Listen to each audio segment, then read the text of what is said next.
అమెరికాలో పుట్టారన్న కారణంగా ఆటోమేటిక్గా పౌరసత్వం ఇచ్చేందుకున్న నిబంధనల్ని కాలరాస్తూ ముందుకెళ్తున్న అధ్యక్షుడు ట్రంప్ మరోసారి తన తెంపరితనాన్ని బయటపెట్టుకునేందుకు ప్రయత్నిస్తున్నారు. ఇప్పటికే అక్కడ సుప్రీంకోర్టు జన్మతహా పౌరసత్వం ఇవ్వాల్సిందేనని 6-3 మెజారిటీతో తీర్పిచ్చినా దాన్ని పరోక్షంగా అధిగమించేందుకు మరోసారి ప్రయత్నాలు ప్రారంభించారు. ఇందులో భాగంగా విదేశీయులకు ఆటోమేటిక్గా అమెరికా పౌరసత్వం లభించకుండా మరో కార్యనిర్వాహక ఆదేశంపై ట్రంప్ సంతకం చేశారు. అమెరికాలో జన్మించిన ప్రతి ఒక్కరికి ఆటోమేటిక్గా పౌరసత్వం లభించకుండా అడ్డుకునేందుకు ట్రంప్ తాజాగా 2 కార్యనిర్వాహక ఆదేశాలపై సంతకాలు చేశారు.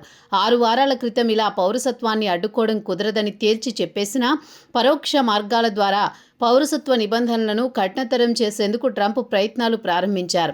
అమెరికా రాజ్యాంగంలోని 14వ సవరణ ప్రకారం దేశంలో జన్మించిన ఎవరికైనా పౌరసత్వం లభిస్తుంది.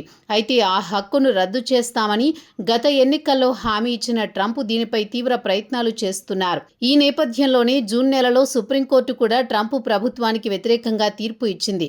కోర్టు తీర్పు చాలా అన్యాయమైనదని, దానివల్ల దేశం నష్టపోతుందని, అందుకే ఇప్పుడు భిన్నమైన మార్గంలో దీనికి ముగింపు పలుకుతున్నామని ట్రంప్ స్పష్టం చేశారు. తాజా ఉత్తర్వుల ప్రకారం అమెరికా శత్రు దేశాల ప్రజలు, విదేశీ ఉగ్రవాద సంస్థల సభ్యులు లేదా విదేశీ ప్రభుత్వ ప్రతినిధులకు అమెరికాలో జన్మించే పిల్లలకు ఆటోమేటిక్గా పౌరసత్వం లభించదు. అలాగే రెండో ఉత్తర్వు కేవలం ప్రసవం కోసమే విజిటర్ వీసాలపై అమెరికా వచ్చే బర్త్ టూరిజంను అడ్డుకునేలా రూపొందించారు. వీసా దరఖాస్తు సమయంలో ప్రయాణం అసలు ఉద్దేశాన్ని దాచడం మోసపూరిత చర్యగా పరిగణించి వారి ప్రవేశాన్ని రద్దు చేయాలని ప్రభుత్వం భావిస్తోంది.